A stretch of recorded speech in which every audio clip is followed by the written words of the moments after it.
Hey everybody, welcome to Radical Books and Activists. I got the name right this time. Last time I think I said Radical Books and Politics. And we had a challenge for today.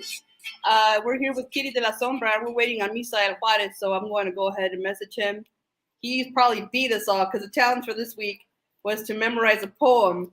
And it didn't quite go as well for me. I don't know about Kitty, but I think Misael got his system down. Let me see where he's at. Let's see. He was when we were last on 2 weeks ago, he was rocking a memorized poem that week. So yeah, but supposedly he got paid $50 to every time he performed it, he would get $50. So oh wow. Yeah, so I think there was a good motivator there. Oh, here we go.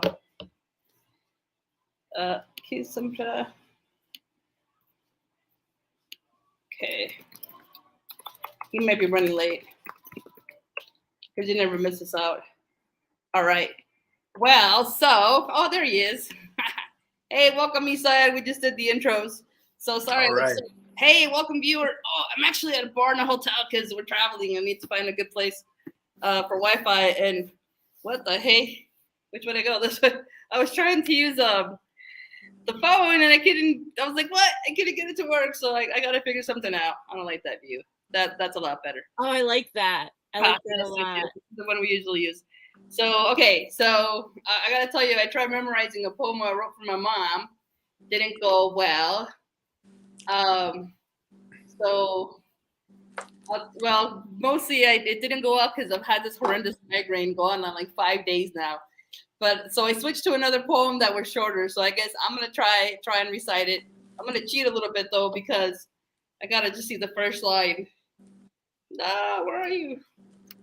But it's called B. I think I'd read it here before. But it's one I wrote for the people of Ukraine and Russia and here too in the United States. But so what I did was that I would just read the poem over and over again. But I just didn't have, I didn't put enough days into it. I think if I'd have done it every day, it would have been a totally different story, you know? Okay, so I'll try my best. I'm gonna put the link in the chat so you can see how good I'm doing. All right, I'll put this right here so y'all can see it. This is probably my newest piece. I read it at an event a couple of weeks back. But okay, here we go. Let's see the first line. I'm gonna mess it up. Heroes are born from dirt and struggle. They bleed red through interconnected veins, fighting for healthcare, fighting for food, fighting for housing, fighting for every necessity the government doesn't give them. Heroes do not think invading small countries is a brilliant idea. Heroes don't profit off of hatred. Heroes, this is where I messed up. Oh, those heroes don't make a spectacle. No, I messed up. Let me try it over. So that's about as far as I can get. But I'll read you the actual poem. So one of the tricks that Matt taught me, which I didn't use this time, is that you don't actually have to remember the whole line. You remember the first and last line of the next poem. First and last word, first and last word, first and last word. And that should trigger like some kind of memory. Didn't quite work for me this time, but this is really what the poem is. Heroes are born from dirt and struggle. They bleed red through interconnected veins, crying for peace, working toward a clean earth, demanding jobs, pleading for real health care. Heroes do not think invading small countries is a genius idea. Heroes don't profit off the death and misery of others. Heroes don't make a spectacle of hatred. Heroes fight for all. Heroes die for you. Heroes will midwife a better world. Be a hero. So if I had to spend more time with it, but I read it a lot. The poem I was actually going to read, part of the reason it was hard to memorize is that I interspersed a lot of Spanish between the English. It was actually harder. It was harder to memorize. So I was like, okay, I can't do it. But Kitty, what happened with you? How did it go? Sorry, I went to talk and then I realized I was muted. So I tried with a poem that I have literally performed like I want to say 3 dozen, somewhere between like 3 dozen and 50 times. And so like I it's one that I should 100% be able to do because I've performed it so much. And it's called NyQuil. So I'm gonna try. I know I won't get the whole thing, but I'm gonna see how far I can get. Why is there math on this exam? 10 hours or 12?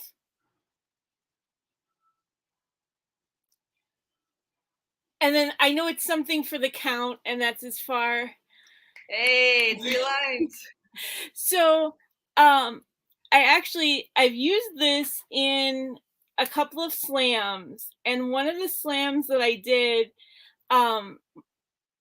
Mark Kelly Smith was organizing. He was in Hammond at the Paul Henry Art Gallery. This was all pre-COVID, obviously. And the feedback that I got was that if I would just memorize my pieces, that I had really good delivery and everything, but if I would just memorize my pieces, they would be more impactful. And I can't. One of the problems with CRPS is that there is not always, but when it spreads, as mine has, there is cognitive decline. And for me, one of the first things that I noticed when I noticed that I didn't even realize I was having cognitive decline until I realized that I couldn't memorize. And I had been, I mean, in my undergrad years, I was on student council, student programming board. We had to give speeches all the time to the students. I had done conferences where, I would give like a 15-minute thing and just have some, an outline in front of me. And the last conference that I went to for like National Pop Culture Association is a professional conference, and that was in 2017, I think it was.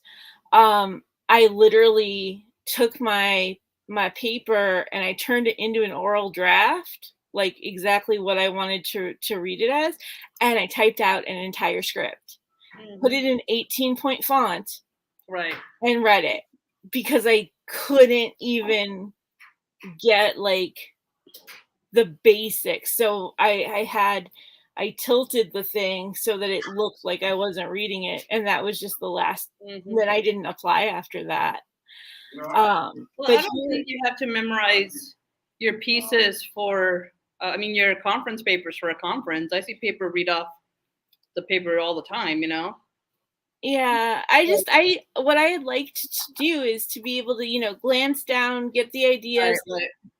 Read the quotes, obviously, to make sure that I was getting them exactly, but to not be able to even like look away for a few words with something like that, or I would like lose my place. I feel like I lost a lot by not being able to keep track of that. Right. So you want to perform it off page?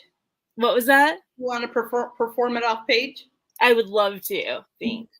So this is NyQuil. Why is there math on this exam? 3 hours or 12? 10 or 20 for the count you ask, and I just want the right ones. I don't know what the answers are. I failed algebra. I told you my husband was sick, and you gave me a word problem instead of a green bottle you don't carry.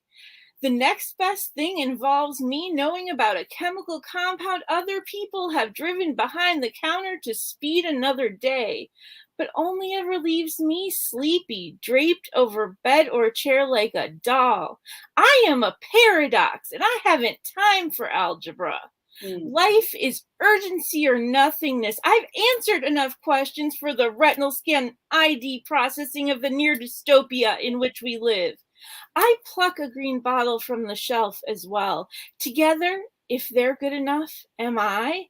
Why is there math on this exam? Damn, that was brilliant. Loved it. Thank you. All right, so here Misael is going to beat us all. How'd it go for you? It will well, but the thing, what I practice is, I just spend time with the poem and get to know the poem and recite it. But recently, I think I always done it actually. I get my telephone and I record it. I record an audio version of it, and then I just play it on my earpods, and I just memorize it. Hmm. And I guess it's cheating, but No, it's not. Why? I mean, I know Dave, because I've asked this question of numerous poets.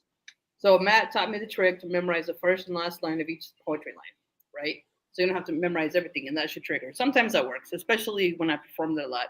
But I also have friends who just read the poem over and over again. So to me, there's nothing wrong with hearing yourself perform it, right? Because that's another way of memorizing. Just like you memorize a song, you don't see the song. I mean, usually you don't see the lyrics in front of you. You memorize the song from listening to yeah. it. So whatever works, you know. Yeah, the other thing I do is I pace. I get my poem and I pace around the whole house. And I'm just reading the page, Hmm. and I try to memorize it with my body. They Cool. say that I think this is a like an actor's hack, that when you move a certain body part, you're able to recall a line. Oh, cool. Yeah. So I took a theater class one time back at ELAC, East LA College, but I didn't finish it. But I remember they said that. I remember they said that. All right, so here's my piece. All right. Man, but all right. She loves when I'm hitting up my name to keep it real. It's the soul rebel gangster and lyrical hero, schooling these graffiti crews into infantries, to rock city blocks like revolutionaries. City Hall calls for curfew to control our youth. They're scared of giant letters from tagging crews.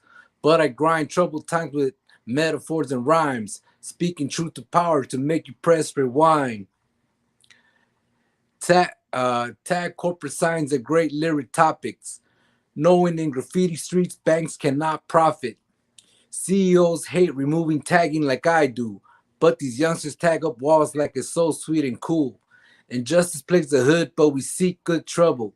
Driving past the 10 freeway, I see the tagging, and LAPD wondering if it was me. All right, that's it. Ah, that's good. But the other thing that's beautiful, like you have your kinesthetic memory or your movements, that when you memorize your poem, that you can have room to perform it, right? So I know I'm a huge Tango fan, but check this out. Tango's one of my favorite performance poets because he I have never seen him perform a poem the same way yet. In fact, I wanted to go to another. Sorry, the Wi-Fi is a little bit slow here. Rally. It was an event that we had, I think, last Saturday. Time just flies, and he was the first person to perform. Well, the type in rally and all these Trump rallies came up. Ah, here we go. It was the Poetry for Peace event, and I'm gonna forward it. Actually, there's two pretty amazing, but I love watching him perform because he's so seamless. Let me see. Hold up, I have the timings.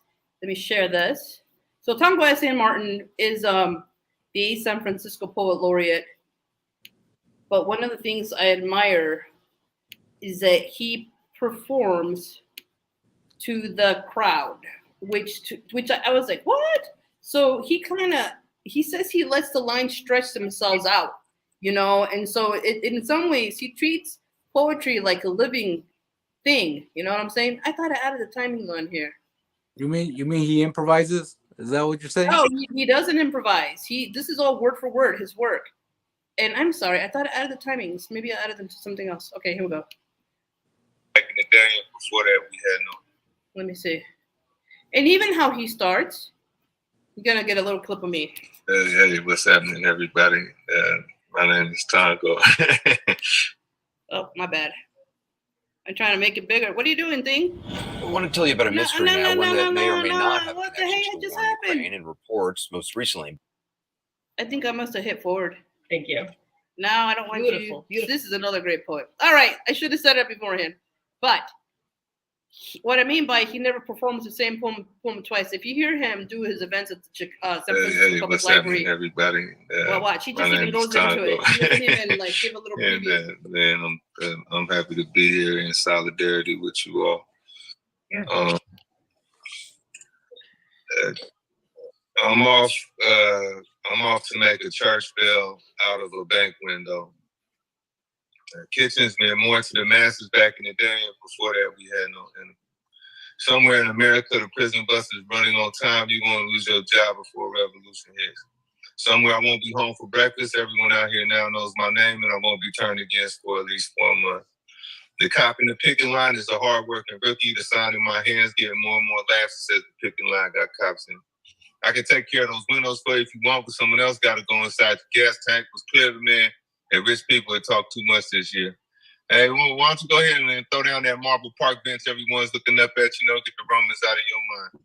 Maybe a good night's sleep would have changed the last 20 years of my life. Playing the instruments like punching the wall, what would you have me do?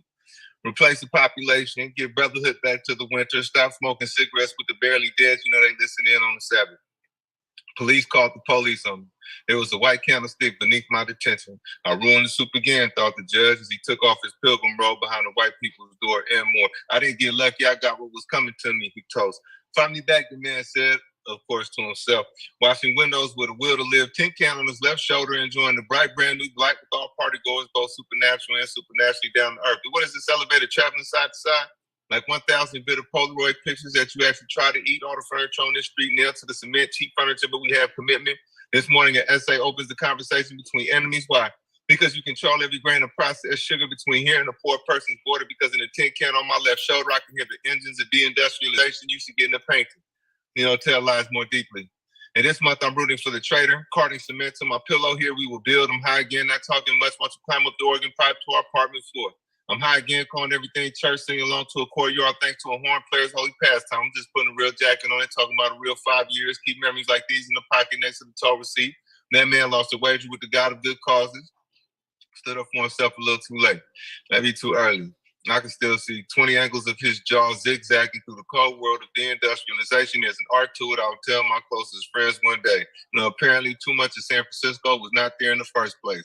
This dream requires more condemned Africans, to put another way, state violence rises down, or still life is just getting warmed up, or army life is looking for a new church and ignored all of the suggestions, or folktale writers have not made up their minds as to who's going to be their friends. This is the worst downtown yet, and I borrow a cigarette everywhere. I take many a walk to the back of a bus. They let on out the back of the storyteller's prison sentence, then on out the back of slave scars, but this is my comeback phase. I left my watch on the public bathroom sink and took the toilet with me. Threw it at the first bus I saw, eating single mothers half alive. It flew through the bus line numbered and on out the front of the White House. Hopefully you find comfort downtown, but if not, we brought you enough cigarette filters to make a decent winter coat, a special species of handshake. Let's all know who's king and what's the lifespan of uniform cloth. This coffin needs to quit acting like those are birds singing.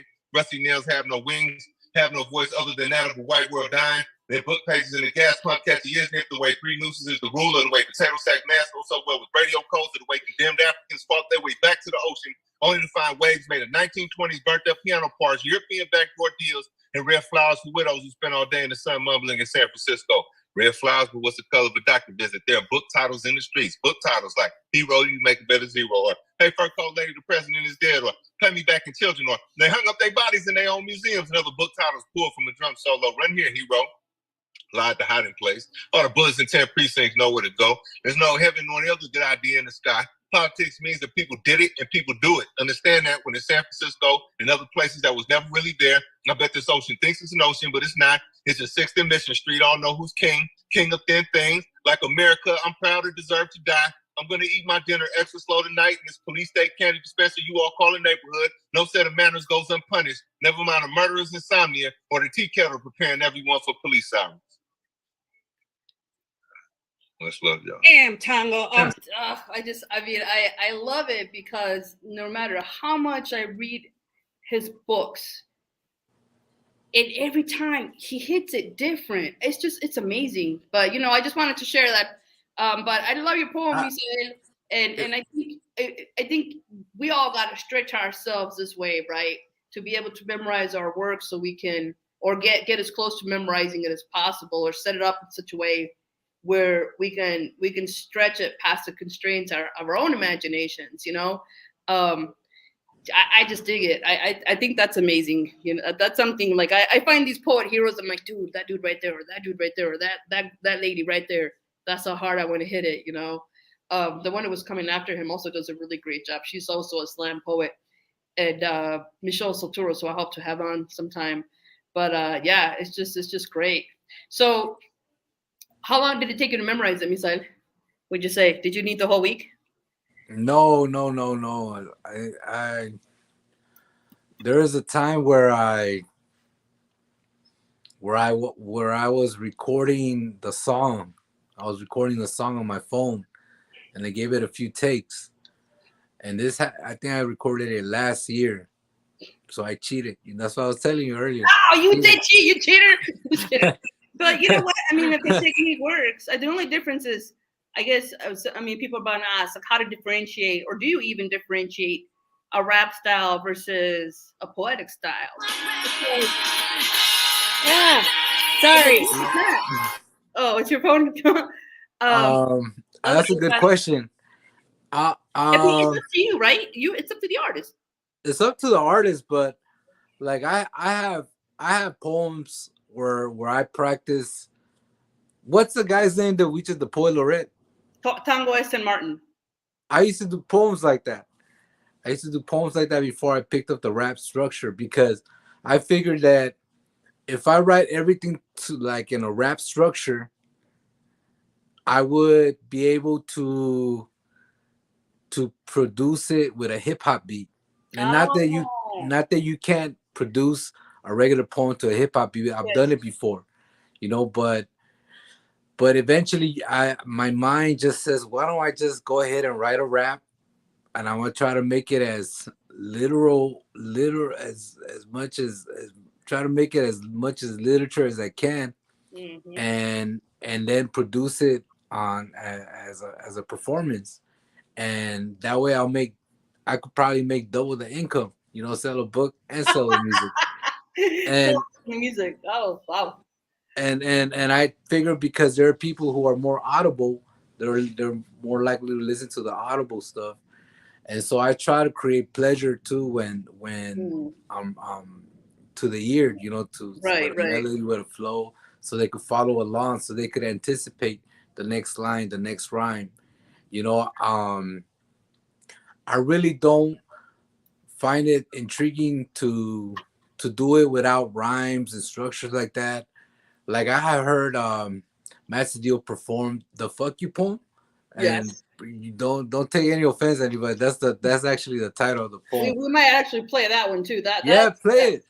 Okay. Play it, but hold on. When I heard his poem, it just sounded like it sounded like I could hear the rhyme pattern, or not the rhyme pattern, but like the patterns that he was using. Yeah. He was using that, and I was like, oh, that's pretty good, you know, like. And I will wish he will rhyme more, you know, like. I wish you use more rhymes. I don't know why. I would suggest that he. That's interesting, because I tend to not like rhymes that get in the way of the poem. I want rhymes to be seamless, and it's hard. I can't do it, dude. But the thing, the interesting thing about Matt, because I've also hosted him a number of times, is that he will start to memorize the poems as he is writing them, and he's got his own process. He's got like a 3-act poem, first act, second act, third act. And so he does a lot of the heavy lifting even before it's finalized. And that, to me, that's part of his craft, you know. I tend not to do that, because I revise things, and I get set in my ways.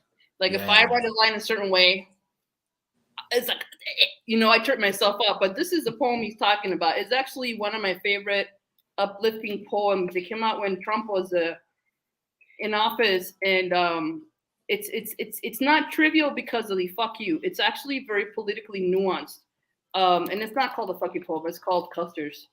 Oh, I call it. But like, before you play it, make sure the last guy that you play, I don't know if it sounded for you, Kitty, but there was an echo to it, right? Yeah, there was an echo on the sound. Really? Maybe it's because of the playing it on YouTube, and was it real bad?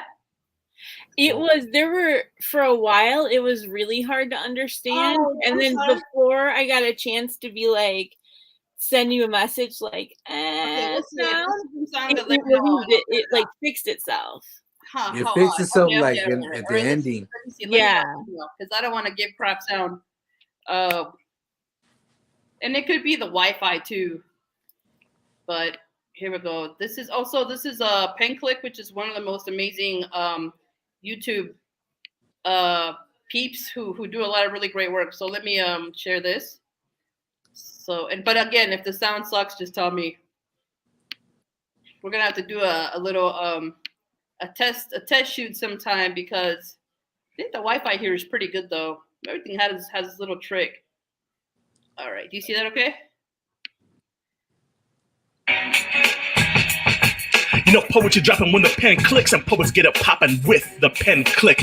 You're now rocking with Kuya David, the prime poetry prime minister, with my brother Daniel. He's the chubby fat god, and today we are blessed with the presence. So you better check the deal, yo, because for real though, the way the wind blows, about to get free, yo. We got Matt Cedillo, the seditious one. Let's get it.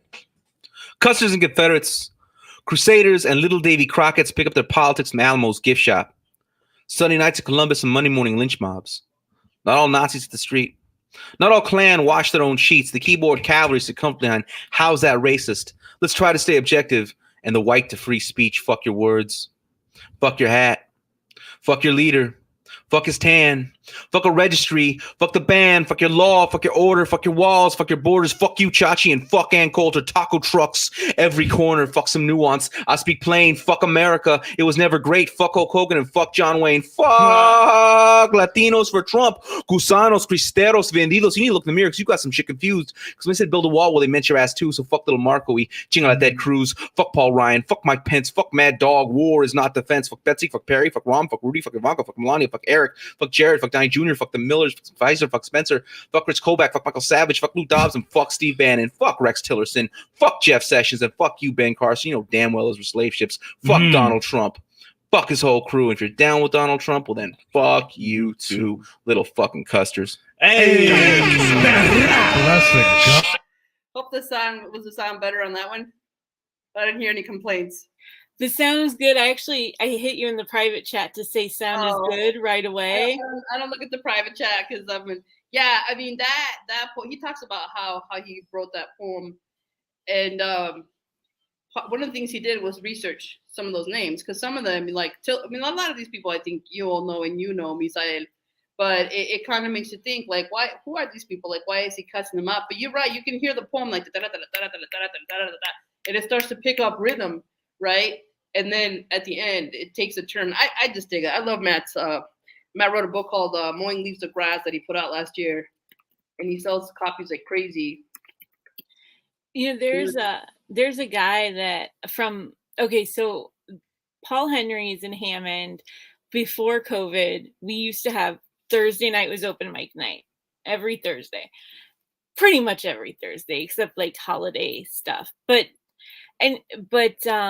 there's this guy who I met there. He was like a high schooler when he started coming in there, and he was like 3 times in to me having met him. I was like, he read a poem about like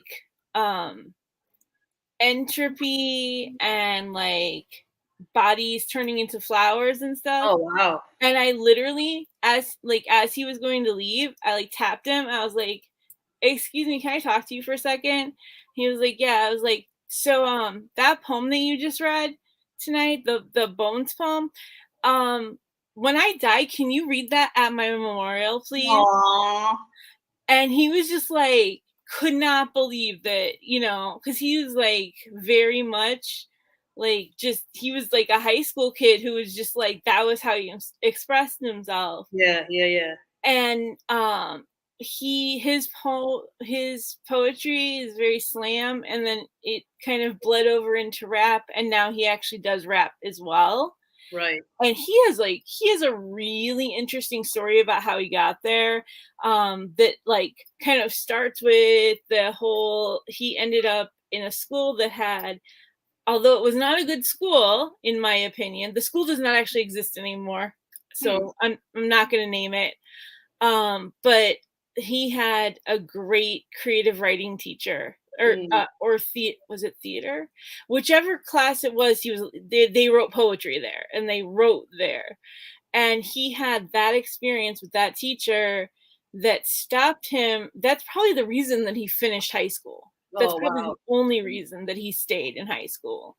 And now he's, doing gigs with other people at like places like Goodfellas in Indiana and stuff like that. And so I think I mentioned him to you. And I will send you his contact stuff, but yeah, he's Moy, or Moy Boy Chips Ahoy are two of his performance names. I'll send you the stuff, but this kid, I lost to him in the poetry slam that Mark Kelly Smith was running, and literally I had told him like 3 times before that, I was like, I look forward to losing to you tonight. And he was like, you're not. And at the time, he was like, he had just finished. It was like the June where he had just finished school. And I was like, I was kind of giving him a hard time about it. Cause I was like, it's going to be funny. Cause like, you don't think you're going to even make top 3. But I was like, no, I'm going to lose to you tonight. And then like, we're going to take pictures. And so at the end of it, when and he had this huge like vase that he won that was literally that, we took pictures. That's awesome. Yeah, and the thing is, he's this great guy who will do like anything for his friends. He puts on an open mic a few times a month at a local coffee house because there is nowhere to have one now. Because, Yeah. So have you won any slams before? I haven't. I've placed in not Mark Kelly Smith. I placed in another one. Nice. But I've never won. But to some degree, I know that like I'm never gonna like the non-memorization, the fact that I get really nervous, and you can see it when I do. Oh, right. I fidget, like a lot of things that come from, because I didn't start doing slams until after the CRPS. Right. But it's awesome that you're taking. I mean, you're doing it. Yeah, and I enjoy it. And if I never win anything like that, it's still like something that I love. Right. When I was younger, I did music. When I was like, high school age, I was with a music studio. I did all that stuff, the super competitive. You fought for solos at Radisson, Star Plaza, that kind of stuff. And that was all like, at the end of the day, you didn't necessarily love it because it was like people at each other. And this environment out here, like the poetry environment, it's so loving. It's so kind. That's true. Yeah, that's true. I've yet to meet a group of poets where like, oh, what a bunch of assholes, They're really sharing. They love your work. They applaud you. They uplift you. I remember I was not having a debate, but the pen click dude, Kuya David, firmly believes that one of the best ways to hone your pen is to do slams. And I love to perform, but I've never done a slam for the same reasons. Like I would have to memorize. I think you do have to prepare, maybe take some theater classes, or at least focus on the strengths of your technique. Because I've listened to some poets that I think maybe have gotten overconfident in their slam, and I'm like, dude, you're still here for the audience, right? You know what I mean?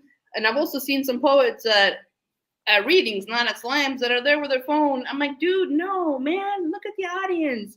I'm like, what is this? God, I hate the phone. Like it's one thing to refer to it, but like to be performing to the phone. This is my biggest pet peeve. But oh man, I was gonna tell you too. Like slams in In other countries, it's very different. Like I think in America, they get very dramatic. There's gonna be like and then reach a high point and then go down. But I was listening to this woman who does slam in Mexico, and it's like so beautiful and ethereal and rhythmic, and it doesn't like do this. Oh, it's just like whoo, like a wave. But it was so cool to listen to. Then I'm like, I want to see what other countries are doing for slam. I've caught some people do slams in Indian Indian slams. Indian poetry is huge in India too, and if you look at their YouTube site, they got millions of subscribers, right? But what's cool is that they do put a lot of energy into it, and the kinds of theory and things that they're writing about. It's pretty damn amazing and empowering. So I like it. I appreciate listening to all these different poets. I try. I want to say something. Go ahead. I've been I've been to a poetry slam just one time, but I've been a part of performances where there's a crowd and you perform. I guess I give myself some credit because they will always put me as the closing performance. So I feel like that meant something, like. And they were always requesting certain poems. I want you to read this poem, this poem at this open mic. I'm like, sure, I'll do it. I'll do it. But when my psychosis kicked in, all that stuff ended. Yeah, I think I was your intro. Yeah, I think I was a great performer. I'll get really loud cheers and claps, and it felt good. Like you said, the poets respond to you in a good way, and they let you know. And when I went to the Sierra Juarez in Oaxaca in the mountains, I thought, what a place to introduce all slam poetry. But my Spanish was so weak that I started writing poems in Spanish. I started sharing my Spanish poems. People say it's pretty good, but here, they'll check the grammatical stuff. Like, yeah. Can't say it right. So I was trying to start off with a little youth center, so I could get them hyped up because I think the poetry slam in Mexico started about 10 years ago. I think, or maybe it was a little bit earlier, and I know it was catching fire from what was happening in the U.S. Mm-hmm. And I tried to bring that to Oaxaca, but I was a crazy one. I was a guy that drank a lot every day, so they didn't take me that much serious, But I found somebody. I managed to get her to write a poem. I wrote the poem, right, but she rewrote it in her own way. Oh, like nice. I got like 2 likes. She got like 100 likes and like 20 shares and all, like mad love. She got mad love for her poem, And I said, wow, what if she could do that, with that poem? Imagine what all these other young people can do. Yeah. And I try, and I haven't given up. I still want to do it, so I'm working on a Spanish compilation. I have like 30 poems down already, and I wanted to do 100, but then what is it with you on 100, man? I don't know. It's a lot of poems, brother. It's a lot. I don't know. Like this my spoken word wife. I think I wrote like 120 poems. Oh my gosh, it was a lot. But I wrote 100. But now look, you can split it and have 3 books. Yeah. And I like that. We were just almost done editing my spoken word wife. I flipped it back to Daniel, even though I didn't input your corrections. There's just a couple of comments I had, but it was really, well, I don't know. It's a really phenomenal compilation as it is. And and nothing says you can't. I mean, you know what it is, Jesus? You know what it is? No, is that I think it was I got impacted by all those poetry books that they have you buy in the English courses. When you get a book author gonna get that book, I'm like, damn, I'm gonna read all these poems. And I thought that's what a poetry book's supposed to look like. But like when I went to Tia Chucha's and I wanted to check out the poetry section. Mm-hmm. And the books were like exactly like super that, thin, some of them. Some pamphlets like that thick. And I was thinking that are they doing too little, or are they do? Because I'm comparing them to like these other poets that have No, like a stack of poems in one book, and you know what's up with that? You're an English professor. Why do English I professors think it do that? varies. I mean, I tell you, one of my favorite little chapbooks I carry, I think it's about 8 or 9 poems. It's from Lou Tubins from Chicago. I paid $10 for that book. You know what? I treasure it because of one poem. Okay, all the poems really, but one poem was so good. So I think it varies, and I've seen those chapbooks too. They're like little pamphlets, and you pay $10, $15 for them. But I wouldn't dismiss them if the quality of the poetry is good. You know, I think it varies. I have different size books that I bought from Tango, not from him, but from City Lights Press. And ironically, I have to get to the thicker one, you know. But I think it depends on the poet, and I don't think it's necessarily. I mean, it just depends what the press wants to do, you know, too. But they sell too. Like, Yeah. yeah, and so I think if you have a short 10, they know it's a little thing, but you know, just a little chapbook. But then again, there's like the books, like My Name is Romero, which is substantial, 90 some pages, you know, or Mowing Leaves of Grass. Your book is going to be on par with Mowing Leaves of Grass in terms of length, right? In fact, maybe a little more. So I think it depends. I really do. I don't think you need to have a You Norton know, size you know what volume. it is. You know what it is too. I bought a Shakespeare book. You know See, exactly, right? the essential Shakespeare and That's just all like that food, work. man. And when you open the pages, the words It's are just so like food, little.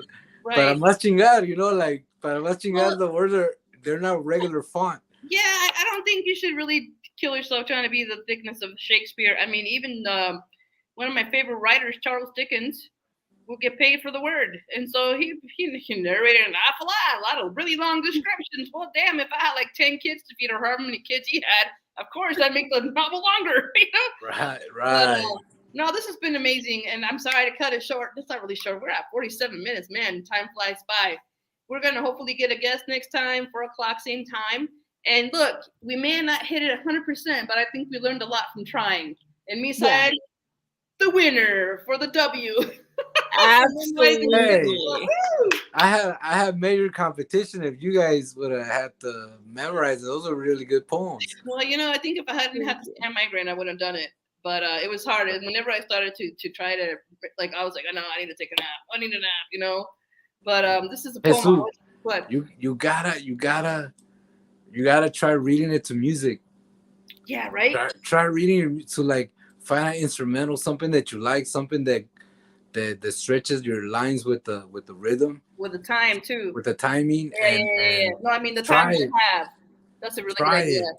Because Well, that's what I would like to do. My spoken word wife, I love to put it into audio. That's my next step. Putting it into audio while I work on my other stuff.